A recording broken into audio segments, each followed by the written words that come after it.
नमस्कार दोस्तों, खबरों की खबर के साथ मैं हूं आपका दोस्त जय नारायण व्यास और आप देख रहे हैं हमारी हिंदी चैनल खबरदार। स्वागत है आप सबका।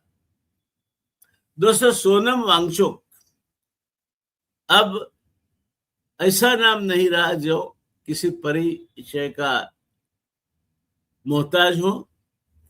सोनम वांगचुक मात्र लद्दाख में ही सीमित होकर नहीं रह गए हैं, भारत में ही सीमित होकर नहीं रह गए हैं, अंतरराष्ट्रीय फलकों पर भी उनका नाम आज लिया जाता है। ये सोनम वांगचुक अभी अनशन पर बैठे हैं। प्रश्न ये होता है कि क्यों इनको अनशन पर बैठने पड़े। वही सोनम वांगचुक की हम बात कर रहे हैं जिनके जीवन से प्रेरित होकर फिल्म बनी थी 3 इडियट। इसका प्रसिद्ध किरदार फुनसुक बांगड़ू बनाया गया था। वे केवल एक इंजीनियर था, शिक्षक नहीं। ये पर्यावरण संरक्षण, शिक्षा सुधार और लद्दाख के अधिकारों के लिए लंबे समय से काम करते रहे। उन्हें रेमन मैग्सेसे पुरस्कार से विभूषित किया गया है। इसके अलावा भी अनेक राष्ट्रीय अंतर्राष्ट्रीय सम्मान इन्हें मिल चुके हैं। तो एक विशिष्ट व्यक्तित्व की हम बात करते हैं। जब हम सोनम वांगचुक की बात करते हैं, हमें समझना चाहिए कि हम सिर्फ लद्दाखी सीमाओं में सीमित रहकर काम करने वाले एक कर्मशील की बात नहीं करते। हम विश्व फलक पर जिसका नाम जोर शोर से उभरा है, जिसकी चर्चाएं जोर शोर से होती है, वो क्या करते हैं, क्या कहते हैं, उसे गंभीरता से सुना और देखा जाता है। वो सोनम वांगचुक। वो केवल इंजीनियर या शिक्षक नहीं है।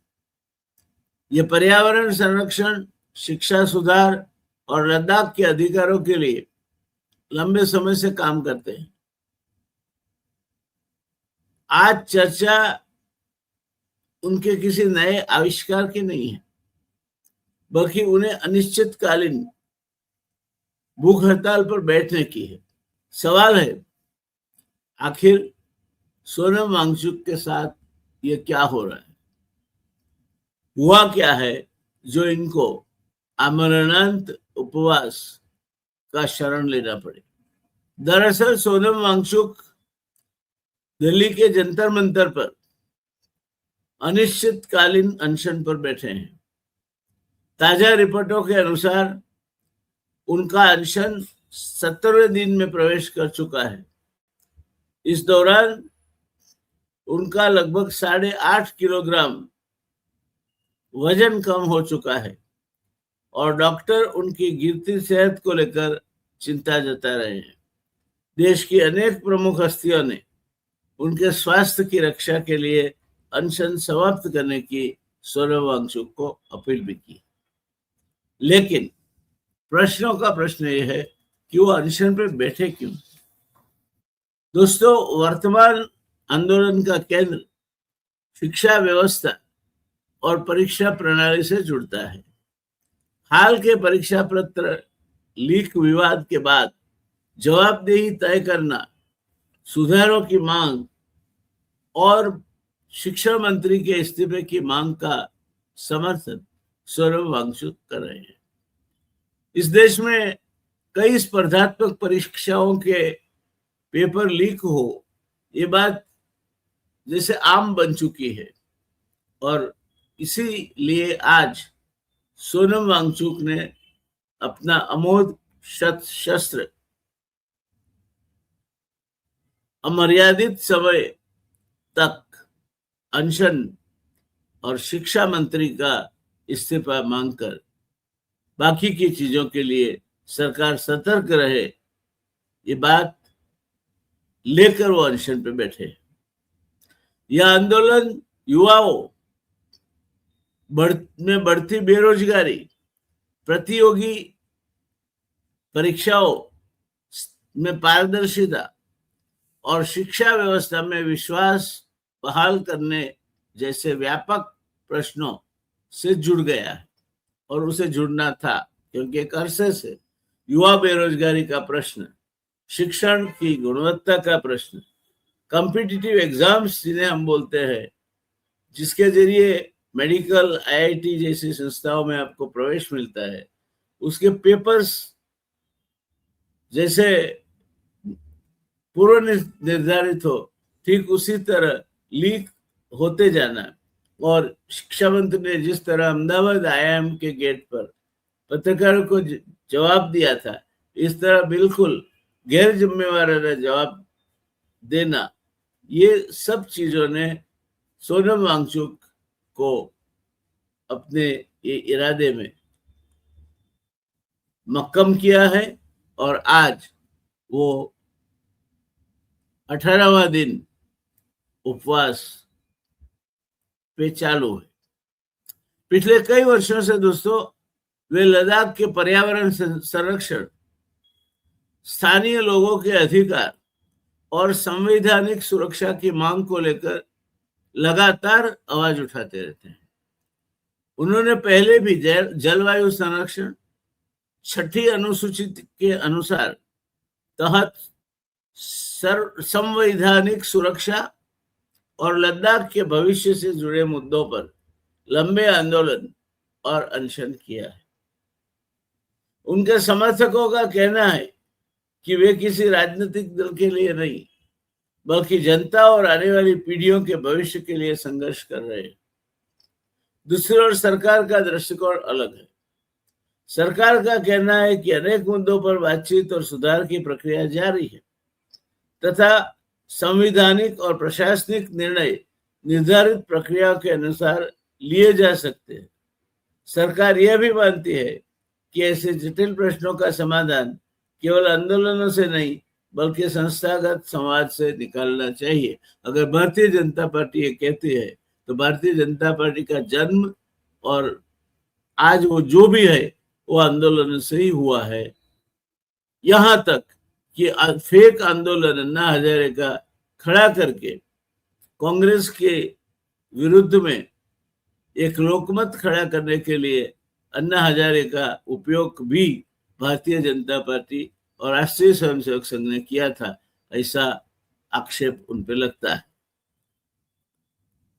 और इसीलिए जब भारतीय जनता पार्टी इस तरह की आंदोलन विहीन व्यवस्थाओं की बात करती है, तो मुझे लगता है कि वो स्वामी जी वाली बात है। आप गुड़ खाते हैं, सामने बैठकर खाते हैं और किसी को कहते हैं कि गुड़ खाना बुरी चीज है। ऑब्वियस है आपके उपदेश का, आपकी अपील का असर नहीं होगा। सरकार का कहना है कि अनेक मुद्दों पर बातचीत और सुधार की प्रक्रिया जारी है। यही कारण है कि यह विवाद केवल एक व्यक्ति के अनशन तक सीमित नहीं रहा। ये सिर्फ सोनम वांगचुक के अनशन का विवाद नहीं है। यह अब लोकतांत्रिक विरोध, जवाबदेही, शिक्षा, सुधार, पर्यावरण संरक्षण और सरकार समाज के संवाद का प्रतीक बनता जा रहा है। सरकार ब्रिटिशर भी चलाते थे, सरकार कांग्रेस भी चलाती थी, सरकार भारतीय जनता पार्टी भी चलाती। भारतीय जनता पार्टी पे एक आक्षेप निरंतर लगता रहा है कि उन्होंने जो शासन व्यवस्था, जो परिस्थिति कायम की है, वो नौकरशाहों का राज है और ठीक ब्रिटिश मॉडल और उससे भी आगे चलकर लोग मतदार को भागीदार नहीं, मात्र न मात्र एक मत, दो पग चलने वाले एक मत के स्वरूप में देखा जाना और किसी भी आंदोलन में पुलिस दमन का उपयोग, कोई भी मर्यादा बिना करना, ये भारतीय जनता पार्टी की राजनीति की विशेषता है। सीआईडी, सीबीआई या अन्य संस्थाएं जिनके उपयोग से इनकम टैक्स से लेकर सभी संस्थाएं इंसान को घेरा जा सके, भारतीय जनता पार्टी एक भी मुद्दे पे कहीं न्याय और पारदर्शिता से चलती हुई नजर नहीं आती। डॉक्टरों के अनुसार लगातार उपवास के कारण सोनम वांगचुक का वजन तेजी से घटा है और शरीर में कमजोरी बढ़ रही है, लेकिन सामाजिक कार्यकर्ताओं, कलाकारों, शिक्षणविदों, सार्वजनिक जीवन की प्रमुख हस्तियों ये सरकार से बातचीत शुरू करने की अपील की है। वही उन्होंने वांगचुक से भी आग्रह किया है कि वे अपना स्वास्थ्य सुरक्षित रखें, क्योंकि आगे की लड़ाई लंबी हो सकती है। और बात सही है। भारत का लोकतंत्र हमेशा संवाद और असहमति दोनों को स्थान देता आया है। यहाँ संवाद भी हो सकता है, आप किसी से सहमत ना हो, ये भी हो सकता है। शांतिपूर्ण विरोध की लोकतांत्रिक व्यवस्था लोकशाही या प्रजा से चलने वाली राज्य व्यवस्था का एक हिस्सा है और सरकार का दायित्व भी है कि जनता की चिंताओं को सुने। उसी प्रकार आंदोलनों का उद्देश्य भी अंततः समाधान तक पहुंचना होना चाहिए। उनको समझना चाहिए कि ब्रिटिश सरकार जो हमें प्रजा मानती थी, आज भी भारतीय जनता पार्टी की सरकार हमें प्रजा ही मानती है, जैसे वो राजा है और उनके सामने कोई भी किसी भी तरह का आंदोलन या विरोधी सुर निकले तो कुचल डालो। ये मुद्दों को लेकर भारतीय जनता पार्टी की सरकारें राज्य में और केंद्र में चलती है। आज सबसे बड़ा प्रश्न यह नहीं है कि कौन सही है और कौन गलत। सबसे बड़ा प्रश्न यह है कि क्या संवाद के माध्यम से ऐसा रास्ता निकलेगा जिससे शिक्षा व्यवस्था में लोगों का विश्वास मजबूत हो, युवाओं की चिंताओं का समाधान हो और लोकतांत्रिक संस्थाओं में विश्वसनीयता बनी रहे। सोनम वांगचुक का संघर्ष चाहे जिस मुद्दे पर हो, उसे एक बार फिर यह याद दिलाया है कि किसी भी लोकतंत्र की सबसे बड़ी शक्ति केवल चुनाव नहीं, बल्कि संवाद, जवाबदेही और शांतिपूर्ण असहमति होती है। आज पूरे देश की निगाह इस बात पर है कि क्या सरकार और आंदोलनकारी किसी भी सम्मानजनक समाधान तक पहुंचते हैं या फिर यह आंदोलन आने वाले दिनों में और व्यापक रूप ले लेता है, या तो आज की सरकार आंदोलनकारियों को ब्रिटिश सरकार के नक्शे कदम पर चलकर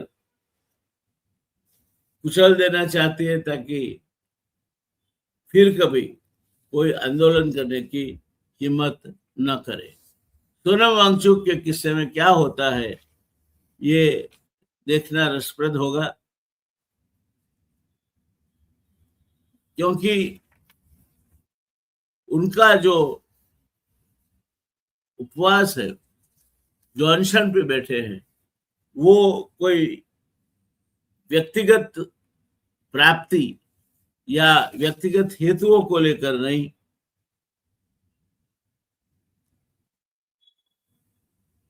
वो जन सामान्य की भलाई के लिए है। और इसके वजह से सोनम वांगचुक का आंदोलन कैसे और कब समाप्त होता है ये देखना रसप्रद बना रहेगा। तो देखते रहिए खबरदार दोस्तों, हम खबर लेते रहेंगे इस खबर की। हमारी संवेदनाएं सोनम वांगचुक के साथ है। हमारी करबद्ध विनती है भारत सरकार से कि सरकार थोड़ी उदार बने, सहनशीलता बरते और जो प्रश्न है, जो भी हो साथ बैठकर बात करके निपटाया जाए।